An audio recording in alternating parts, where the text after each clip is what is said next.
ini di mata kami bukan hanya sekedar korupsi yang merugikan negara, Pak, tapi ini adalah korupsi yang merugikan, menyakiti dan mengkhianati rakyat kita, Pak.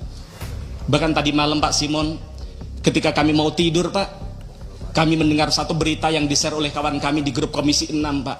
Menangis hati kami, Pak. Sama tahu di grup itu apa, Pak? Pernyataan dari Kejaksaan Agung bahwa mereka menemukan grup WA yang judul grupnya adalah orang-orang senang.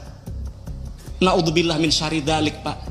Jadi ternyata mereka melakukan selama ini dengan kesadaran, Pak, dengan menari-nari di atas penderitaan rakyat, merampok bukan hanya dari negara tapi juga dari rakyat kami, Pak.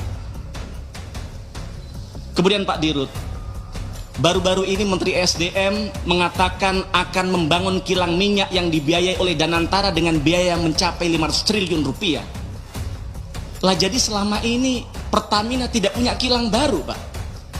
Padahal ketika 2019 yang lalu kami duduk di sini, ketika di situ di tempat Bapak ada namanya Bu Nike, saat itu menyampaikan bahwa RDMP Balikpapan maksimal tahun itu akan selesai, tapi ternyata kami baru tahu sampai tahun 2025 itu tidak tuntas juga, Pak. Jadi saya melihat bahwa sebenarnya Pertamina adalah bagian dari mafia migas, Pak. Karena ternyata mafia migas telah mempengaruhi Pertamina agar menunda-nunda pembangunan kilang, Pak. Di sisi lain juga ada kebobrokan dalam manajemen SDM di Pertamina.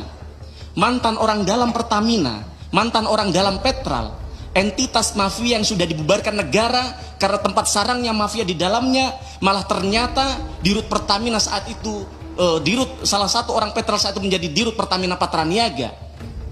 Maka tidak heran, maka kemudian namanya Rifa bekerja sama dengan geng mafia melakukan perampokan yang begitu besar terhadap duit negara kalau itu betul terjadi, begitu, Pak. Hasil uji lab BPM Pertamina hasilnya di bawah standar, di bawah ketentuan Kementerian LHK. Kandungan sulfur Pertamax ternyata sama dengan Pertalite yang 500 ppm, Pak.